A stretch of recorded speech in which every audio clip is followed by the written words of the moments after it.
What's up everyone, it's your boy Danny Vega, aka Danny V, and I watched Mortal Kombat when it first came out. I know what you're saying, well then why the hell am I late with this review? First off, I don't get paid by YouTube, like I said. I have a normal life. Second of all, I don't get to watch it like other reviewers early. I haven't earned that right yet. Third reason is because I have an attention span of a squirrel, okay? I don't script my show. I usually have bullet points just so I can stay on track, but when I was doing this review, I didn't have my bullet points, so it was all over the place. You're like a grain of sand in the Sahara Desert, yeah. And I am the whole desert. But to get back to it, Mortal Kombat, what did I think? Did I like it? Did I hate it? Or was I meh? Find out coming up next.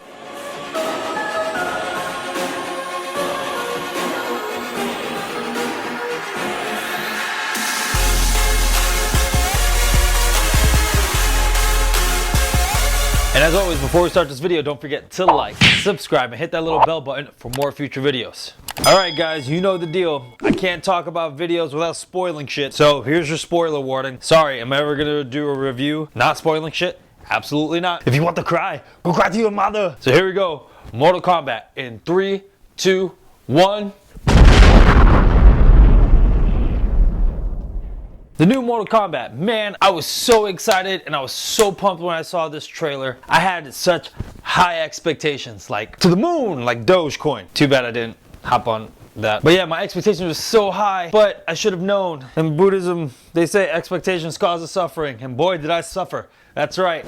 I'm gonna tell you right now, overall, I did not like this Mortal Kombat movie. Whoa, before you hit that dislike button, and before you move on, just give me a sec to explain. I love the Mortal Kombat lore with a passion. I played Mortal Kombat since the first game came out, all the way up to Mortal Kombat 11. So I'm a huge lore fan. I mean, I love Mortal Kombat. And besides that, for fighting games, Mortal Kombat was the only fighting game that I loved the lore more than the action, because every other story sucked. The only other video game that I absolutely loved the lore is Tekken.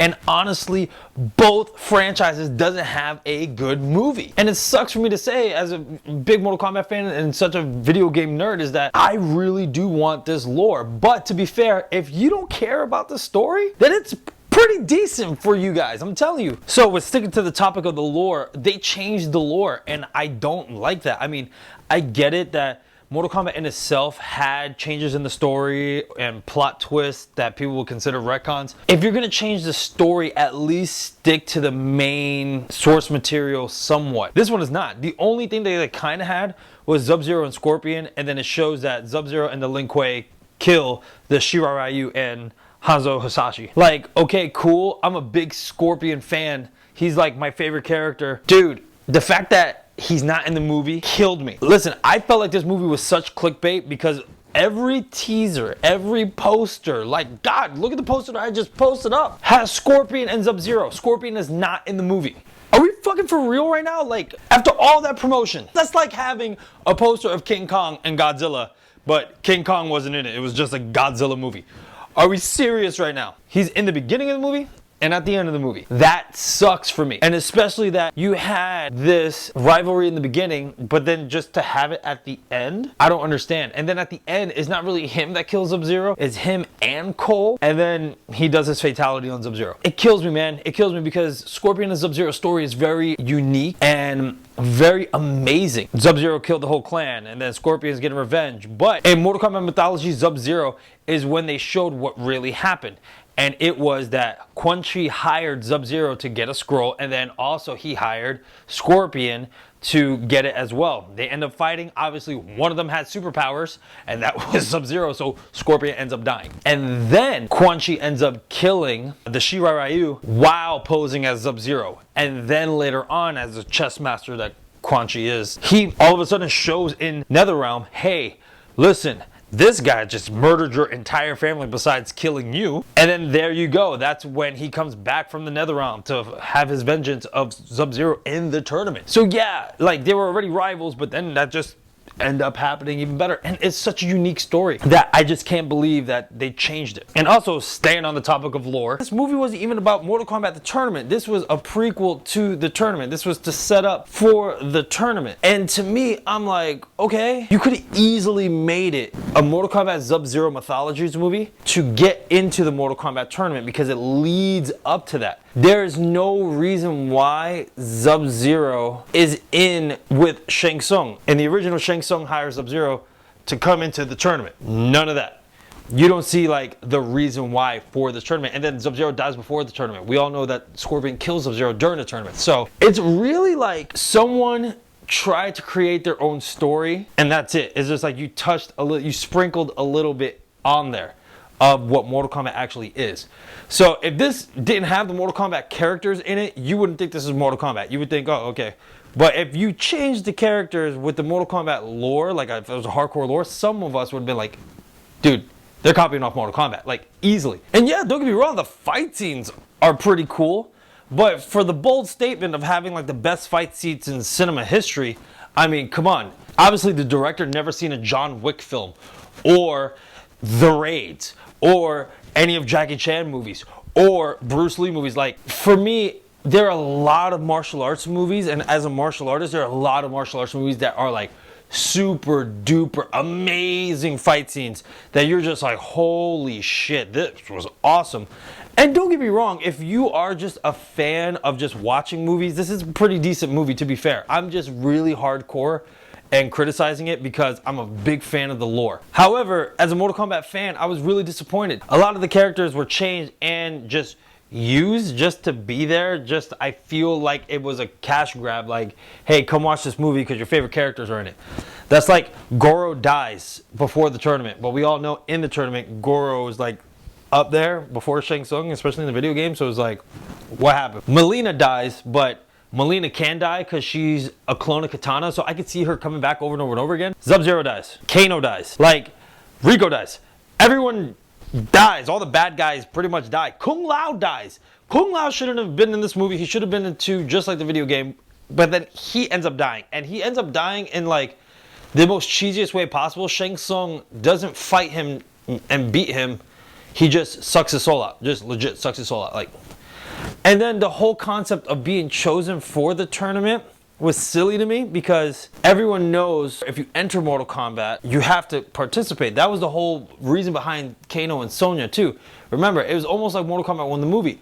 Sonya's chasing Kano. Kano is, you know, with Shang Tsung into the tournament, which leads Sonya into the tournament, and she can't leave. She has to compete. Why? Because she entered. That was it. So yeah, there was actual motivation in the previous movies, and even in Scorpion's Revenge, the animated movie, which is pretty badass, you have motivation to get into Mortal Kombat. But in this one, there's like no really big motivation for the characters, like at all. And speaking onto the characters, all their acting abilities absolutely sucked, except for one person and one person only. Kano. That dude was amazing. Holy smokes. He carried that entire movie on his back. I'm pretty sure he's like, ah, my back, please help.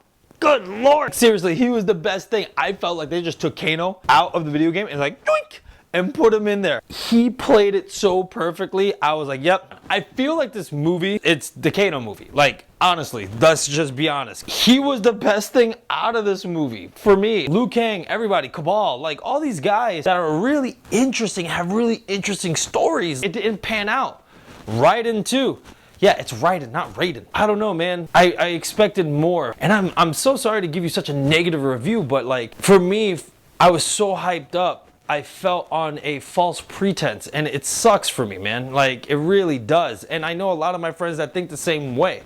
Like I said, if you're not a big fan of Mortal Kombat, you're gonna be like, oh, it's a decent movie, cool. But the positives of this movie, to be honest, is that you use real martial artists to have the fight scenes, so some of the fight scenes were dope. Kano was spot on. They did the whole sweeping thing, which was absolutely hilarious. That's cool. Obviously, they have the fatalities, which is really great too, to see them come onto screen finally. But at the same time, this is just, I don't know, it's a blah movie. And I hate that I have to say that, but it's so true. But to be fair with all this, I honestly think that we will never ever get a good Mortal Kombat movie. Because if you were to do it Avenger style, like everyone has their story to build up to Mortal Kombat the tournament, that would be so long to get to the first tournament that no one is going to continue to keep watching for Mortal Kombat 2, Mortal Kombat 3, Mortal Kombat 4, like nobody. That's like, whoa. I'm surprised that people are still watching the Marvel stuff after the atrocity that Falcon and Winter Soldier is. But because the lore is so big and the lore is so detailed and amazing, I feel that it has to be a series. It has to be a series, you know, just like the other Mortal Kombat Legacy, etc., etc. It has to be a series with grave detail to follow it. I feel like if Netflix picked up Mortal Kombat to do a series in seasons, I'm very sure that Mortal Kombat will come out 100% bad ass. Because if you have episodes that are about an hour long for each one, I'm telling you, it would be a great formula for success for any video game, movie adaptation. I'm telling you, even Scorpion's Revenge, as great as that animated movie was, it felt really rushed. That's why we can't have it in a movie. I'm seriously think that a Netflix series is the way to go. I honestly feel this movie was just a cash grab. They threw in characters that you're like, oh my god, what are they gonna do? They butchered a bunch of the characters. I also feel that Cole, he's the main character of the story, and his story was pretty bland, and he was the descendant of Scorpion. But even though it kind of hints at it at the beginning, it's never said, it's never explained until the end when they're just like, oh, you're a descendant of Scorpion. So those are my thoughts. I'm heavily disappointed in this. Let me know your thoughts in the comments below. Let me know, did you love it? Did you hate it? Were you like, meh? You know, give me some substance in the comments. I love to open up a conversation and dialogue with you guys. If you love this video, don't forget to like, subscribe, and hit that little bell button for more future videos. I love you. Be safe. Talk to you soon.